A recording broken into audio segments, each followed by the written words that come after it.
mga Hello Kitty collectors, mga Hello Kitty fanatics, mga Hello Kitty lovers, mga Hello Kitty sisi, yung mga mahilig at love na love si Hello Kitty.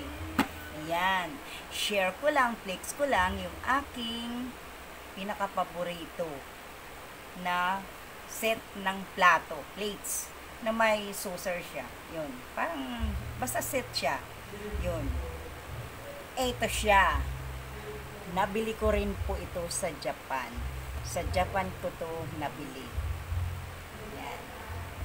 Share ko lang sa inyo kung gaano kaganda si Hello Kitty. Tingnan mo naman, box pa lang.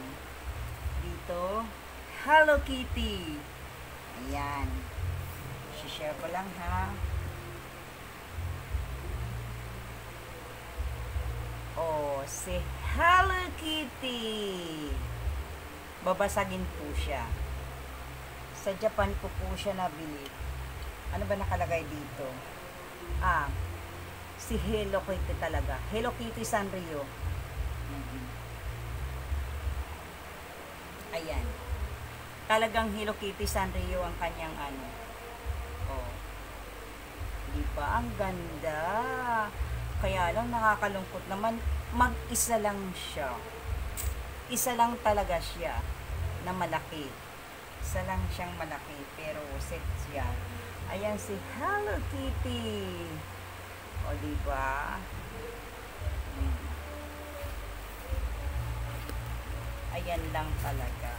Pero may apat naman siyang kasama. Si Hello Kitty. Ang cute niya. Tama ba? Babasagin po siya.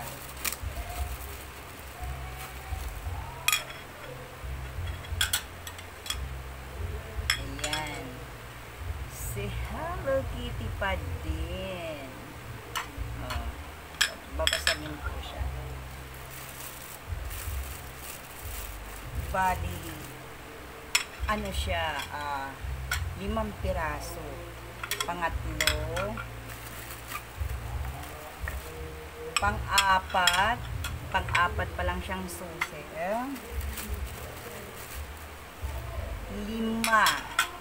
Hindi sila nag-aanim. Bakit nga ba? 5 piraso lang talaga sila. Dahil laki ba ang 5? Wala silang 6. Tapos 5 maliit na saucer, tapos isang malaki. Ayan. Yan lang ang ano niya. Yan ang set niya. Sana kung meron pa nito, no? Para mas maganda. Plato siya. 5 ganito, tapos 5 ganito. Bongga. Mas lalong cute si Hello Kitty. Ito po ang aking pinaka-paboritong koleksyon. Sa Japan po to talagang original siya. Sanrio po talaga ang tatak niya sa likod. Sanrio. Lahat may tatak po. Sa likod. Lahat siya may tatak. Ayan.